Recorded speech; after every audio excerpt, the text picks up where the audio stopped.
we'll give everyone. Oh, that's very cozy. We'll give everyone an opportunity to show up here. It's a Tuesday evening, so things are a little light, and we don't have anyone tuned in just yet. Okay. But we'll give it here a second. I'm sure everyone is. There we go. We've got a few people tuning in right now. Welcome, everyone, to another exciting virtual experience / tour with Pretty Gertie Tours. We are joined this evening by, of course, Julia with the Foss Waterway Seaport, whose face you should be familiar with at this point. And, of course, Bob, do you want me to introduce you as master diver, treasure hunter, marine explorer? What's your preferred title? Just Robert Mester, diver. That's fine. We'll start off with that. We call him Dirt Pit. I've been called a lot of things, quite frankly, but yeah. It's really a pleasure to be with you and your program. It's a wonderful program, and I'm happy to help any way I can with the Seaport Museum and their facilities. And the Pretty Gertie Tours as well. It's been a wonderful experience. Well, I appreciate you. I appreciate you joining us tonight. Great. So for those who are just tuning in right now, hopefully you've had an opportunity to go and see the documentary Gertie Gallops Again. And Robert, would you like to just fill people in briefly on what your role is in that documentary? Yeah, back in the 1990s, I was heavy in understanding Admiralty law, looking at shipwrecks, submerged historical and non-historical aircraft to recover for museums, collectors, and I spent a lot of time in Washington State drafting state laws for submerged resources, those being shipwrecks and aircraft. And in 1990, the end of the year, when we passed legislation in Washington State, I got a call from Municipal TV and Nancy Johnson. I've been following my antics those times about historical preservation in the water, and wanted to know if I had any ideas for something. And I said the Tacoma Narrows is probably one of the most well-known events that happened. It's documented so well, and we've been fortunate enough to make many, many trips out there. To date, I think we probably logged over 500 dives. That's starting in 1974, 75. So it's about 35 years. So I was talking to Bob Foster, one of the divers that I did a lot of diving with, who built camera systems before they were even available.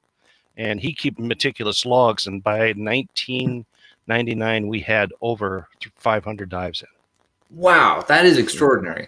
Now, were you the first dive team to document the wreckage of the Tacoma Narrows? I believe there could very well have been others. However, we took the time to build camera systems that were not available commercially at that time. We were taking PVC pipes and building systems ourselves, flooding them, losing lots of money and starting over. Our real interest came out of our love for spearfishing, ironically, and that was when we first started. And then again into the historical significance of the bridge, and I kept working at that and working with the state, gathering the information, and it was just a perfect match of underwater video, which I believe was extremely high quality for 30 years ago. And it was done by people that were just starting out in the industry, and many of those went into the professional portion, building lights and housings and camera systems. So it just evolved, and I was in Panama when Nancy Johnson called me and said, we're nominated for an ACE award. And I said, well, okay, what does that mean? Is that a poker game we're going to be playing at? And I found out what it was at that time. It was pretty excited about it. And then I was in Uruguay when the actual award came out. So Nancy accepted the award.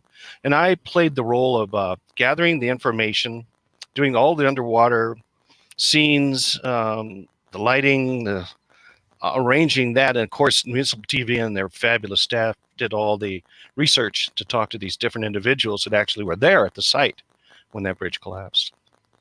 Phenomenal. Yeah. So I thought everybody forgot about this, quite frankly. 30 years went by.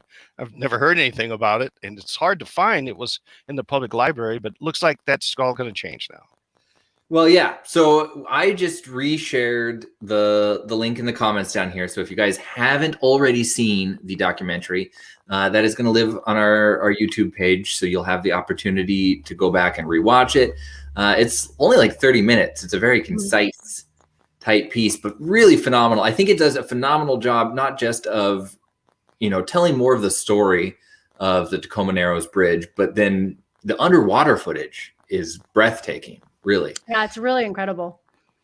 One of the things that I'm sorry, go ahead. No, it's okay. Go ahead.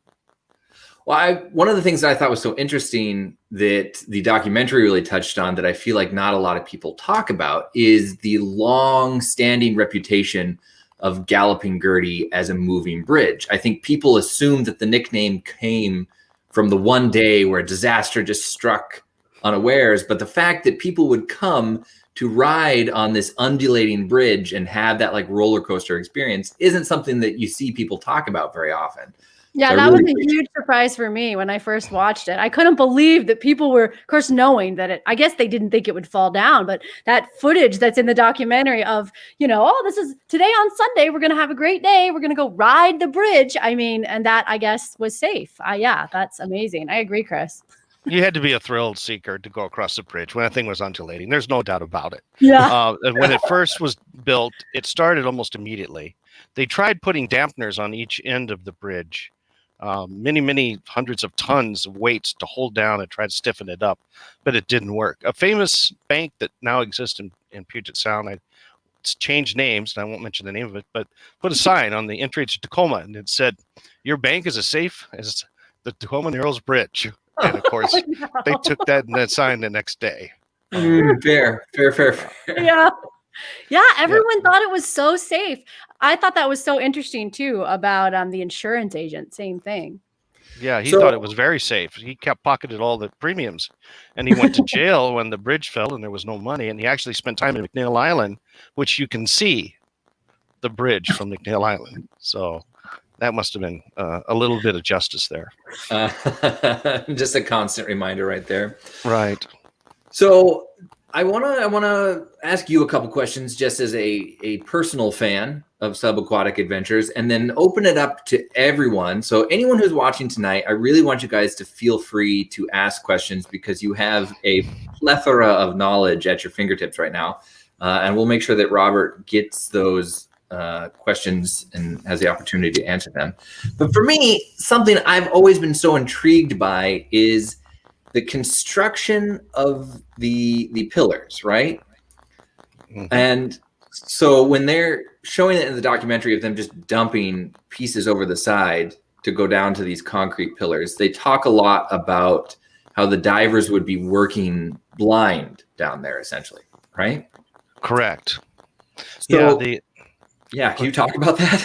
Yeah, you're actually inside a caisson, so you don't have the ambient light in the water column, and naturally as you're working inside the caisson, everything is stirring up. So it's what we call mud diving, and it takes a special person to drop a couple 100 feet underwater into that kind of condition and then spend a reasonable amount of time working and come back out without losing your mind, quite frankly.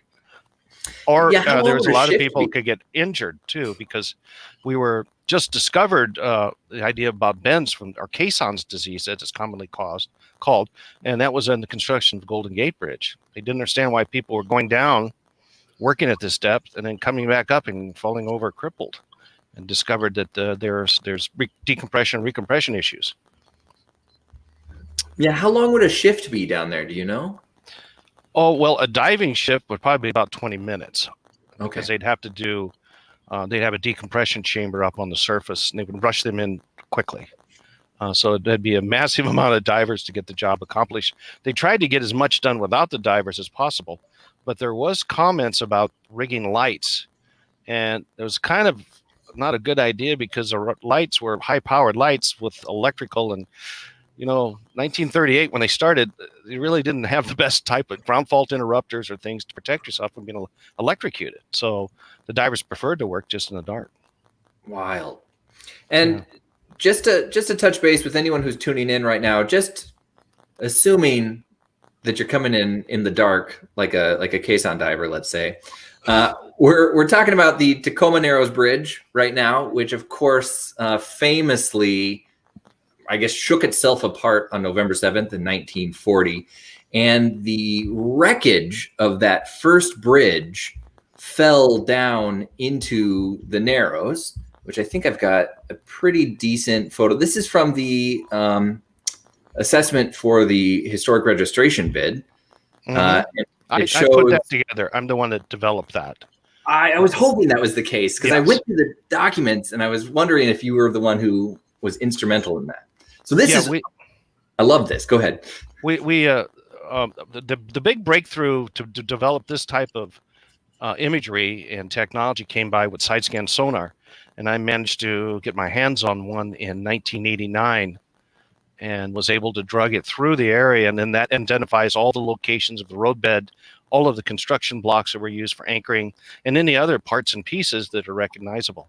And I had to use that in showing to the council who would for historic preservation to get this nominated to both the state, federal, city, and county register of historical places. You have to remember the way it's set up. The council people would usually go to a building or a facility and look at it and identify the historical integrity.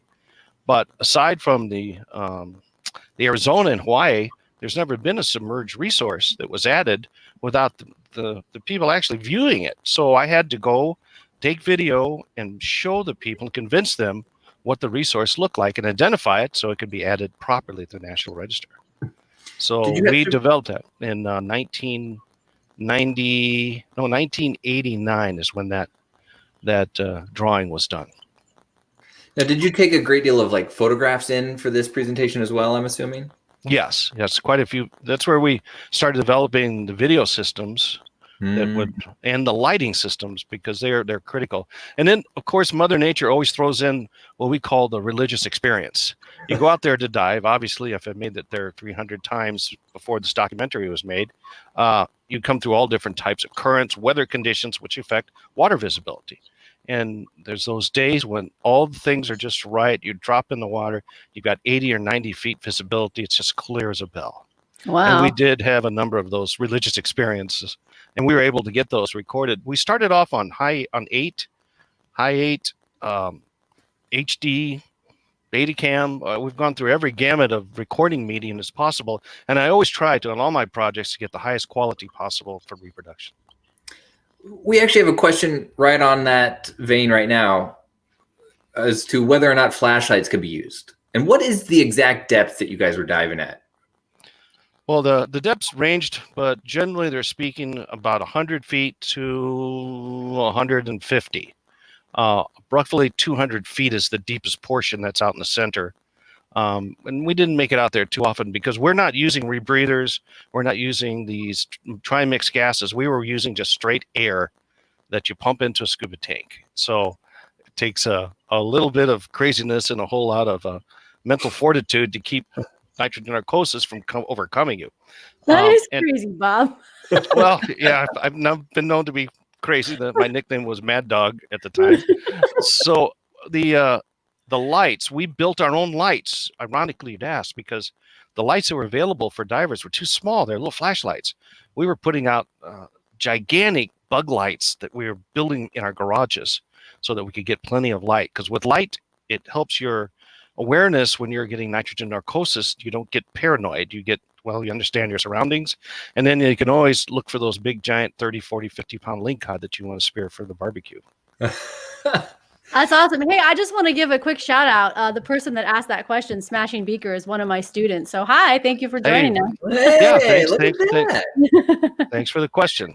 Well, local historian Karen Haas also has a question for us about whatever happened to the engineer who made them cut all those corners to save money, or actually, I guess, leave corners. If you look at the engineering of the bridge, yeah, I want to be precise.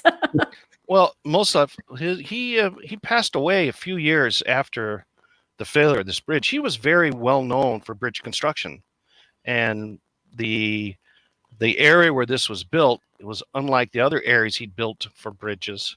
And the harmonic resonation factor, in other words, the girders he used acted as a wing that actually caused lift. And as the bridge hit a certain speed and velocity, that lift would cause the decks to come up. Because you can see that's a suspension bridge. The real weight that it's bearing is all the cables that go up, and you see the cables that go down to both sides. Those cables, if you were to take each cable apart and put them end to end, they would stretch from Tacoma, Washington to Hong Kong and back. It's a tremendous amount of cable engineering that went into it. Yeah, he was very absolutely distraught about it and passed away. I think it was about 2 or 3 years after the event. He never really did much after that. Yeah, well, I could understand that would be a difficult thing, because wasn't he also under pressure? Like, my understanding was that his recommendation was to leave those flaps underneath the bridge open so that air could pass through them more effectively, and to cut cost, you sort of encouraged to close them, which was a big part of that lift. Unfortunately, even today in our world, all these big constructions, they're all related to cost. And if somebody come in and convince you they're building something, a better widgeon for 25% less, normally municipalities and stuff will take the opportunity to take a chance, and away they go. Once again, his designs were consistent with the East Coast bridges that he designed. And he designed many and built a number of them. But out in Puget Sound, where we're at, and the unique nature of the Narrows, it didn't fit any of the criteria or any of the other options that he'd had to work with before. Yeah, if he'd have simply opened up the sides a little bit more, that would have stopped this harmonic resonation. But it was just the combination of how much air came in, funneled in, which, just like a vortex, gives more lift to that deck. So if they'd actually cut the sides open more, it would have survived probably. We've got I don't know if this is necessarily a question, but certainly a comment. We've got someone who actually took the scuba instructor course with you in the 1970s. So, oh boy.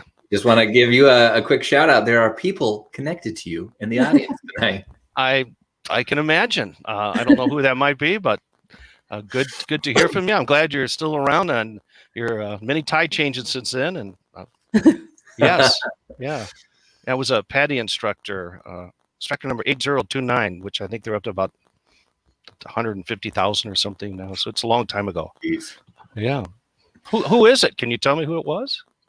Carolyn Marie Bruno Yabui. Okay. Which I'm sure that I... Oh, Carolyn. Okay. Hello, Carolyn.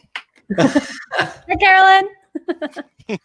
So we got a question about the cost to build the original bridge, and I feel like I knew this answer once. Julia, that might be for you. Oh, for me? I think it's for Bob. Bob, you know, how much did it cost? $6 million. Okay. There you go. Yeah, but it's considerably more. And it's interesting, too, because when the bridge fell, we were in the middle of the wars. And so they didn't get a chance really to get the metals that they needed to finish the bridge until 1950. And of course, the person who lost their car, their dog, and the contents were paid about $800 because of the loss. And today, I think we figured it up, Julie, was $14,000. So money changes quite a bit. $6 million then is a lot of money. And as you know, it just keeps escalating. And with the new bridge, it's a lot of money. It's a lot of money. Oh, so here we have a great question that I actually want to talk about too. So how much of the debris that's at the bottom of the narrow stretch under the two new bridges is original, and what happened to a lot of it? Well, one of the reasons that I was wanting to put the bridge remains on the National Register is to give it some protection against scrappers coming along and taking parts of the bridge and filling up for steel, because it creates an economic, historical, and a place for entertainment where people go and fish. It was well known to be a great fishing spot. So my efforts were to protect it, and it got protection. But when the new bridge was built, the contractors that built drug cables and chains that are about 100 pounds or better per link to anchor the caissons, just similar in design of construction from the original bridge. And there's a good picture right there on up. And they drug those as a tide change as they move, and they'll cut a ship right in half. That's the way in the Panama Canal, if a ship sinks, they have a special vessel that goes and runs these chains, and they just saw the vessel in half and remove it. So the historical integrity is gone. It's just been, if you looked at that first drawing, you can definitely make roadbed out. You could see from the picture of the actual collapse and relate to that picture, a drawing of where all the parts are, and those are gone.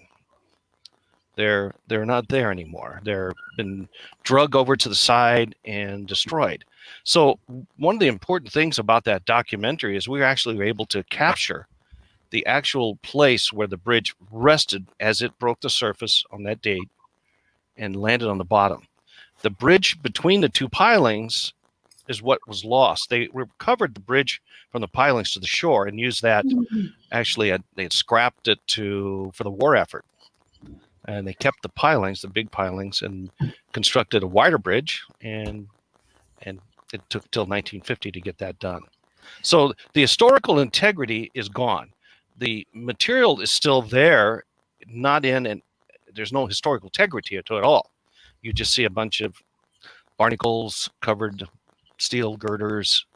There's nothing that would be like it was when we were diving it. There were places we would swim into where the roadbed had fallen and laid over these concrete blocks with their anchors. So you could swim underneath the roadbed. It's just loaded with sea life.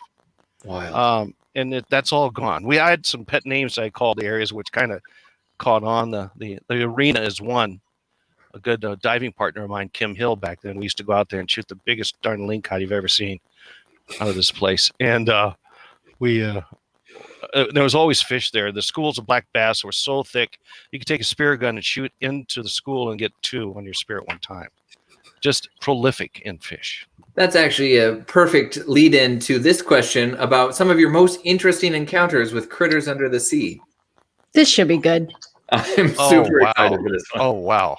Well, my goodness. Well, we found a salmon shark right at the Tacoma Narrows Bridge, which we brought up. It had died, and took it over to the aquarium, and they made a display of it, trying to get students to identify which shark this is. It's a really unique look to it. I've encountered some things which I have absolutely no idea what we were looking at or what ran into us. I've been bit pretty good on the hand by sea life. I carry some scars, some scratches. Gosh, it never ceases to amaze me when we take these trips down thousands of feet in the water. I keep waiting to find some species that's really big, bad, and ugly, and I'm going to call it Mester something or other. Name it after myself, but so far I haven't found nothing bad enough to name. We're just now starting to find things that we thought was impossible to exist, because now we're exploring the deepest parts of the ocean, 38,000 feet of water, the Marianas Trench. They thought it'd be void of life, and quite the contrary, it's not. There's a big movement toward the oceans, and it's actually a race, and we're not at the head of that race. There's other countries in the world that are far ahead of us, and we need to catch up. But to go back to the question, what is one of the more memorable events? I was diving on. Oh, sorry. Go ahead. I We was also have diving. some of the most exotic too. Oh, exotic. One of the most interesting. I was diving on a wreck off Port Townsend, over off of, and where they have all the munitions stored on the island right off at Port Townsend. Heavy fog. We drove out to there, and there was a barge that was laying on this Alaskan reefer. It's called a wreck that was lost. They used this old barge to salvage it, and I thought we'd come up on the barge. So I jumped in the water and swam over to it. It was a gray whale. I had my hands on everything, and suddenly it came alive, and it didn't hurt me in any way, shape, or form. In the Southern Sound, Walt Amadon, I hope Walt's listening, a good old dive friend of mine.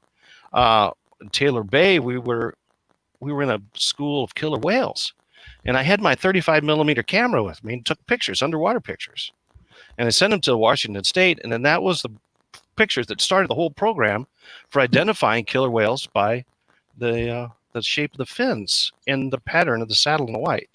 Wow. Yeah. So, other events. Every time I talk to you, Bob, you come up with some other amazing fact. I forgot more things I remember. We were diving on a B-17 in the Ashawana Waterway up in Labrador, and about a 36-pound northern pike decided that was her home, and she challenged us quite a bit. And I don't know if you've seen a pike, but they were nothing but teeth. They're like a barracuda, freshwater barracuda. we ended up having one of the guides catch it. We ate the thing, and it was delicious, and we eliminated the threat. We had a shark down in Panama that caused some problems that we had to take out, unfortunately. Don't challenge Bob underwater. Bob, can you see the questions that Chris is putting up on the screen there for you? Oh, I see that. Okay, Robin. How large are the octopus under the bridge? Well, Jacques Cousteau came up and looked for a bunch of octopus, and they couldn't find any. So I got a call, and I took them out to a couple locations and places. We found one out of Tacoma Narrows. They had contests there where they were octopus hunt off of Titlow Beach. And they would pull them up 12, 14 feet, tip to tip. So some of the largest in the world exist there. But there also exist out in the bay. And I did run into one octopus, and I've caught many octopus, and I've been around many large ones, and they're very timid. But I ran into one that was too big for me to mess with. It actually was a little aggressive. I think it was probably close to 20 feet in length, tip to tip. And it looked like it was upset. I don't know, maybe it was eating, breeding, or something. But I actually, it's the only time I was ever concerned about an octopus. Remind me not to go diving with you, Bob. It sounds like the exact guy I want to go diving with. Okay, you go.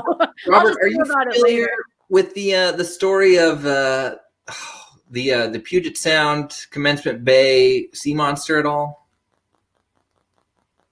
Well, I don't dive anymore, so I know it's not me. I don't know really what you're talking about. In 1893, there was a group of men who were camping on the beach, sort of near where Point Defiance is today, and they recounted seeing a serpent come out of the water, shooting electricity from its nose flares. And then in the 1960s, this story got retold and published in the local newspaper. I actually have a picture of this sea monster. Really? This is from the News Tribune in the 1960s, based on the historic account they have from 1893 of this multi-eyed, copper-banded, electricity-shooting sea monster. I didn't know if that was something you were familiar with. You know, I think I remember the story. There's a bar on the beach right near there that's still there. I think that maybe that's where the monster originated. I've never heard of a copper-banded such a creature, but I have been on a dive where something came up behind us that was very glowing, that made a short visit and then left, and it was pretty unexplainable. The ocean is full of things we don't know yet, and species are dying today at an enormous rate because of our environment. So in 1918, 1700s, I'm sure there were things out in the ocean that were common that are now extinct because of what's changed in our oceans. And when they go further into the oceans, the greater depths, they're finding things that are just amazing. I can't begin to tell you that Jacques Cousteau always thought the first 100 feet where all life existed. Well, that's not true. The whole water column to the deepest part of the ocean is full of fish. And we just need to be a little bit more careful on how we treat the ocean, because once they're gone, we're going to have a rough time. You won't be having shrimp on the Barbie. Nobody wants that. Well, let's see if we've got some additional questions for you here. And this is everyone's opportunity to ask whatever questions. You've got a great deal of knowledge from Mr. Mester here. Let's see. Yeah, it's very likely that LSD was responsible for that. I have a question for you, briefly, sort of to tease what's coming up here in December for our next Foss Waterway Seaport tour. Are there any really famous shipwrecks in Commencement Bay that you think you might know something about? Well, we've talked about this. There are a number of shipwrecks known, and the city of Kingston's one, and of course the Andalena is another. Andalena was the largest loss of life in the year where the boat capsized, and it's a steel hull, iron hull actually, vessel that was tried to be salvaged, and everybody around that ship lost their lives, even the diver that was trying to help salvage it. And the conditions in Commencement Bay are such that there are many, many ships that have gone down that we'll never know. the name of because they just were forgotten in history. And the conditions in the bottom at Commencement Bay are such that the silt and the seismic activity we had and the combination, the texture of that silt from Mount Rainier and deforestation and mixing of all that material makes it for an unlikelihood of being able to see many of those wrecks. They're going to be very, very deep in the silt. We recovered an anchor that goes back to 1860s right out the mouth, right next to the museum. In fact, it's very, very close. And it was on a slope and it had been covered for sure because the oak stock, English oak, which is about this big in diameter, was still intact and it just exposed. Incredible. You could see the slope. And we brought that up, and the Dimmer Family Foundation funded the restoration, and it's up at the Washington State Historical Society Museum on the second floor. When you go out the elevator, it's there in its glory, and probably be there forever because it's too damn big to move around. I love this question. Do you have a? Oh, go ahead, Julia. Oh, yeah. Bob, did you see that? Do you have a book? And we want you to write the book, The Internet Has Spoken, and also narrate the audio tour yourself. Not sure if you can see all the comments coming in about what a great storyteller you are. And I agree. We're waiting. The world is waiting. My mother always said the best asset I had was my mouth. However, I have, ironically, through all the experiences I've been through, and they've been many, many, many, many, I've been very fortunate. I document and I take the highest quality of video or medium to record. And I guess I'm destined to probably put some things together. I have talked to some famous authors that you all would know about some technical specs for their books that everybody's read, I'm sure. Like who? And, No. Name drop. I really, Name drop. unfortunately, I can't. Oh, I'm you on a can't. contract. We'll just have No, to think. I could. But name he's not drop alive if you right like. now. But his son's doing some books, so Oh. it's there. Yeah, I think someday I will. I did co-author or co-publish a book with a Mr. Doug Champlin when we were in Russia, but it was of Russian weapons confiscated during World War II and World War I. It's a neat looking book, but it really didn't go very far. Well, I've been very lucky that Bob's been sharing a lot of videos with us at the Seaport. And I get to be here working from home late at night, watching Bob's video going, Bob, what is this? This is incredible. So the documentary that you can see online has not been seen publicly since it came out on Tacoma TV in 1990. So that's what we're talking about today, if you're just joining us. And we've put the link in the chat, and it's linked to anywhere that you would be watching the stream to go ahead and go watch that. And Bob does narrate some of that, I believe, right, Bob? So That's you correct. can, for your fans, for his That's fans, correct. you can go there. And we're going to be doing a lot more with Bob, especially about the wreck of the Ondalena next month, where we have some series and more interviews coming up about that. I see a bunch more questions coming in, Chris. Yeah, I've got. This is the one that I really want Bob to talk about briefly. Is the car still located with the bridge wreckage? Well, I don't think it, once it left the air, once it fell and the roadway fell from it, it's probably lost its connection with the bridge right there. And talking to Julie, and we might put together a little plan for people, young people, to take a look at a question that I've had for years. And where is the car? It's a little bit of physics. There's weather. And the car didn't disappear, but it's light enough, and with the current the way it was moving and the wind, it would travel some distance. So I'm not going to give any hints out, but you have to figure out which way the current was moving, which way the wind was going. Let's take a look at the dimensions of the car, figure out some kind of flotation. There are algorithms for this that have been built. I've had some involvement in those for location of lost people in the water or vehicles or jettison cargoes. So you can actually, we can go back and recreate that period and kind of get an idea where that car might be. It's not going to look like a car because of the massive amount of current that goes through there. You'll find the frame, probably the rear end, the engine, transmission, but nobody's ever found the car. And that's something we've talked about at that depth. We have at the Seaport a drone in the sky. We have one that goes underwater. So we're talking about kind of a robot drone mission, maybe with some students next year trying to identify where it might be and then searching for it with the drone.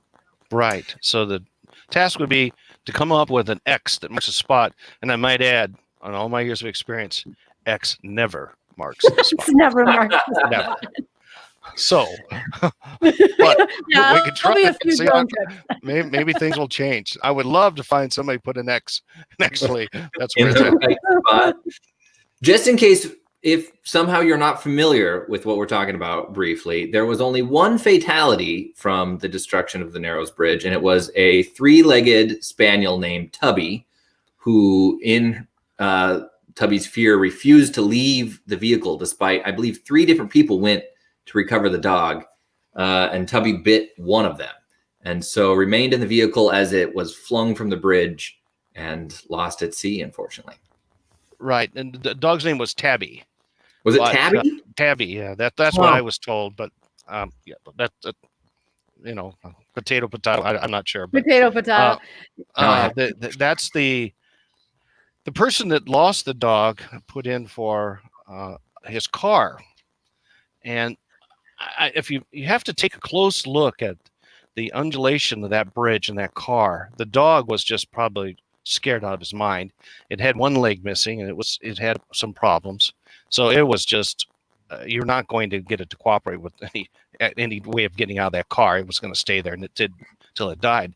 But there were 2 people that I'm aware of. A third tried, but the one person that got in and actually got bit, on his way back, the bridge would drop 20 feet underneath him. It would undulate. He would fall 20 feet. But his knees pretty bad. I mean, it was violent, and anybody in the world that knows anything about engineering knows the Tacoma Narrows Bridge. It's a classic example of harmonic resonation, and everyone studies it. That footage in the documentary, that footage in the documentary of him running off the bridge as it's collapsing beneath his feet, that was incredible. We were watching it, the staff in the back, and we're all going, what? I've never seen this. You want to talk a little bit about some of that footage? It seems like you had some really unique stuff that went into that documentary.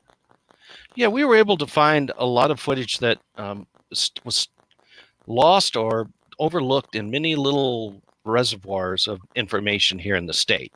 Tacoma Library is one, but also down in Olympia. And there were also the 2 individuals that had the most famous reels of pictures that were taken, but there was others on the side, in the little park on the east side, that actually was there, and you could hear, they had sound, and you could hear the cable snapping. And this sounds like gunshots going off. And these cables, you realize they're 12, 14 inches in diameter, and they're snapping. Well, there's a lot of dangerous material that was flying around. It was very, very violent.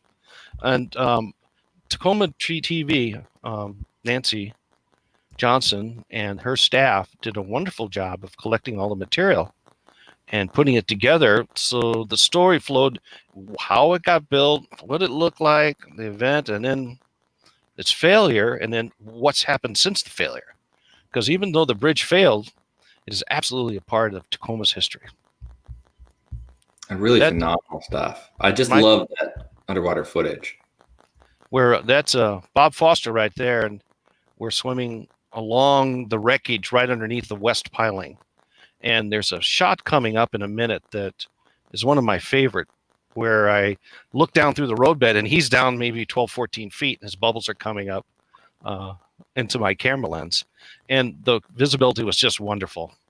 And you realize at that depth, 130, 140 feet, pretty common, those dives. I think the west piling was 120 and the east piling was 130, 35. And you don't have a lot of time, and you just have to be very careful because you can get tangled. You can see all the different pieces of metals, jacket. You can get down and get inside and start exploring, and you have to be careful. And we all looked out for each other, and 30 years later, we're still here, still talking. Well, we'll do one final sweep of questions here, but Robert, I really appreciate you joining us tonight and making sure that your mission and your message is still getting out there, because this documentary is in every way deserving of the ACE Award, and I think personally beyond that. So I'm glad that it's getting an opportunity to reemerge from the depths of the Narrows. Well, I appreciate you resurrecting it because, as Julie will tell you, it wasn't easy to get. Well, there wasn't many copies available, and the people that did it moved on, and I moved on to many other projects, many other countries. And how strong were the winds the day it collapsed?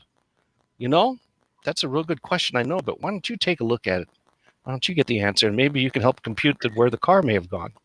I'm trying to remember. I think it was 35. It was knots. it was a little over, it was right at about 40 miles an hour, but they believe that 37 knots was the harmonic resonation speed of wind that caused the lift. And when more wind came in, then that's enhanced it. And it was pretty windy day. I think it was close to 40 knots. I have some records here, but the Tacoma Narrows Bridge is one of probably a couple hundred projects that I've done, and I have to refresh myself on all the figures because there's a lot to remember about Tacoma Narrows Bridge. It was a big event. Absolutely. And I can answer that question from Smashing Beaker. What time did the Narrows Bridge completely collapse? Because I just looked it up for the 80th anniversary, and it was at 11:07, right? Isn't that right, Chris? Because we did the 80th anniversary broadcast at 11:30 that day, November 7th. So Which is I know that weirdly. That 11:07 on November 7th. Yeah. That should happen. Weird. And yeah, if you're looking where you can find the documentary, it is current. I just put the address back into the comment section here. It's up on the Pretty Gertie Tours YouTube page. And I believe, is it on the Foss Seaport? It is, yeah. No, I think it's just on yours. Okay. We'll get it up on ours eventually. And hey, I want to mention, you guys, that Chris is doing this completely as a volunteer. So please tip your tour guide. He will put a link in there so that you can do that. But he is doing this just out of the goodness of his heart for us. And we really, really appreciate it. I appreciate all the guests. And, Chris is just really passionate about history. And we're so lucky to have him as a partner. And it's so great also to have Bob as well. So we're really lucky over at the Seaport. And we appreciate everyone. Well, I just appreciate the opportunity to hang out with cool people and share some sweet history of the area. Sweet stories. I'm just glad I'm still alive to talk about it. We are too. It's really good that it became adventures. Yeah, it's really good that it resurfaced. Kind of a little bit of a pun there, but I want to make sure that everyone knows on that documentary there were many other people that I spent many years diving with that were part of that project. We have a tendency to put a name on something and don't realize that there are other people involved in it. And I wouldn't even begin to start mentioning all the names, but it looks like we may do an update to this. And if we do, I was talking to one of the divers who has a lot of raw footage. We'll probably make their names known to everybody. Well, that would awesome. Be fantastic. Bob Foster's one of them. Bob Foster's one of them. Good to know. Good to know. Still diving the area. Perfect. And I should mention, too, there's another documentary that we debuted on November 7th on the 80th anniversary, which you might have heard about, called 700 Feet Down, which has a little bit different take. And that one, we're going to re-debut that for a couple of days, but that one's really new, and they're turning it into film festivals and things. So we've gotten a lot of questions on if that one's also available for release, and it's not quite yet.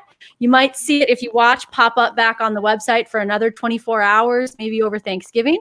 And then you have just so much, with the anniversary, it's been so great to get all this information coming back about the Tacoma Narrows Bridge. So I just want to say thank you to both you and the producers of 700 Feet Down for letting us debut your documentaries.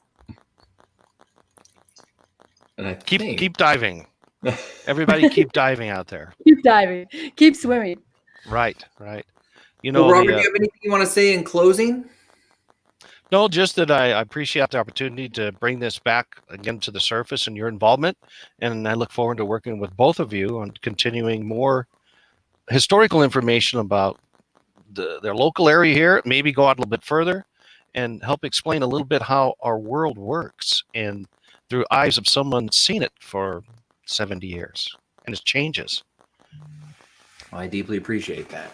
Okay. I think the last thing I'll say, because you've been very pragmatic and coy about this whole thing, but our next big Seaport third Thursday tour is going to be really discussing the history of the Andalena, its voyage around the world, and then its eventual cursed sinking here in the Tacoma Commencement Bay area, and the lives that it's taken with it. I am unequivocal in my belief that it is cursed. The behavior of the people on board have haunted it, and it remains at the bottom because of very bad behavior. But could you confirm for me really quick, based on the silt and the I guess geology of the area, could there still be organic matter, like the skeletal remains preserved inside the ship? Yeah, absolutely. There's no doubt about it. And if it was on the surface or exposed above the bottom, there wouldn't be any chance of that. But submerged that way, and a remarkable, actually, preservation when those type of environments. Yeah, and that's actually how I met Bob, is on my search for the Andalena. So I'm really excited to talk about that and all the things that we found. So it's not totally cursed. It brought us Bob. That's true. Maybe a curse after all. You don't know. Well, come on now. Thank you both for joining us tonight. I'm looking forward to our future adventures. And to everyone tuned in tonight, thank you guys so much for joining us. If you have additional questions, leave them in the comments. We'll make sure that Robert gets them and has an opportunity to address them with his vast expertise. But until then, I'm Chris Staudinger with Pretty Gritty Tours, encouraging you guys to keep on exploring. And Thank please you so much. your tour guide. Thank you.